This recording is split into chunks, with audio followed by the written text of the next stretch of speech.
Olá! Hoje a gente vai mergulhar fundo numa análise bem afiada da política brasileira, que usa uma alegoria muito poderosa, a da savana.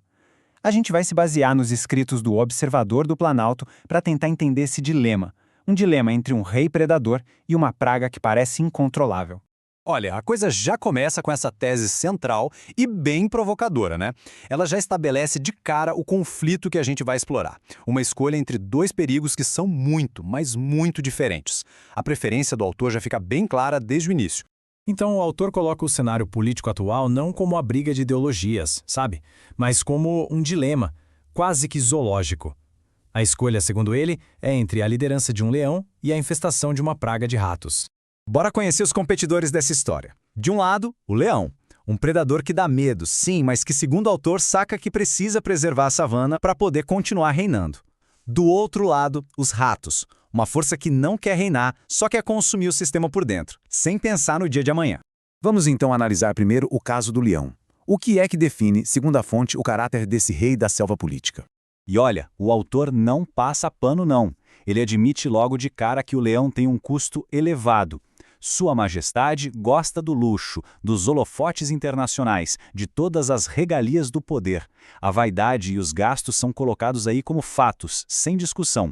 Só que aqui vem o pulo do gato do argumento. Apesar de todos esses custos, o autor defende que o leão tem uma certa sabedoria pragmática. Ele entende a cadeia alimentar do poder de um jeito que os adversários dele, aparentemente, não conseguem.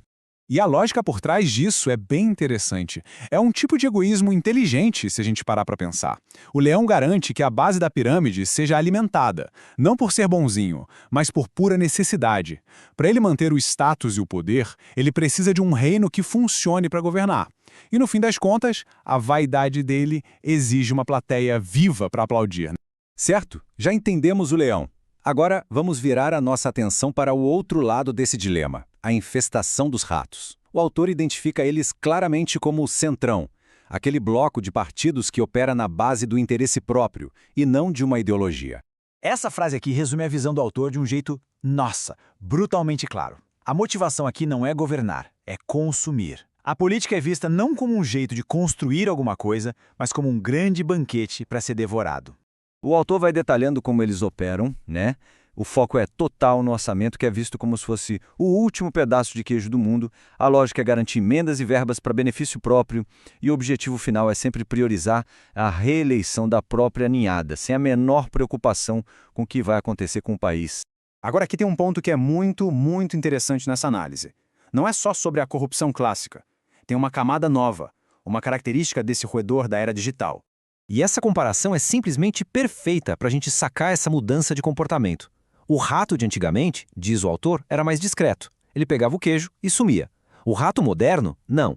Ele não só desvia os recursos, como depois sobe num palanque digital para posar de moralista, para atacar os adversários e, o que é crucial, para usar a desinformação como arma. Beleza. Depois de analisar os dois lados, como é que o autor fecha essa conta? Qual é o veredito final desse dilema da savana? A grande questão do veredito aqui é o realismo. O autor argumenta que no mundo ideal, a escolha seria entre animais nobres, como águias sábias e corujas justas. Mas na realidade dura da savana política, a escolha não é entre o bem e o mal, é uma decisão pragmática. E aqui o confronto fica bem claro, né? O leão, com todos os seus defeitos, opera dentro da lógica da governança para manter o seu reino de pé. Já os ratos, por outro lado, querem simplesmente parasitar e consumir o sistema, disfarçando os próprios interesses com discursos que manipulam a população. E é com essa metáfora final que o autor crava a sua escolha. É uma aceitação pragmática do mal menor. O leão pode ser guloso, pode beber o melhor vinho, mas ele permite que o banquete continue. Já os ratos, segundo essa análise, não só comeriam tudo, como destruiriam a própria mesa, acabando com a festa para todo mundo.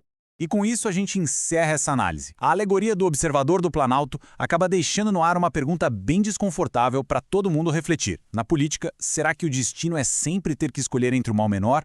Ou ainda existe espaço para a gente buscar alguma coisa melhor? A resposta que cada um der a essa pergunta talvez defina o futuro da nossa própria savana.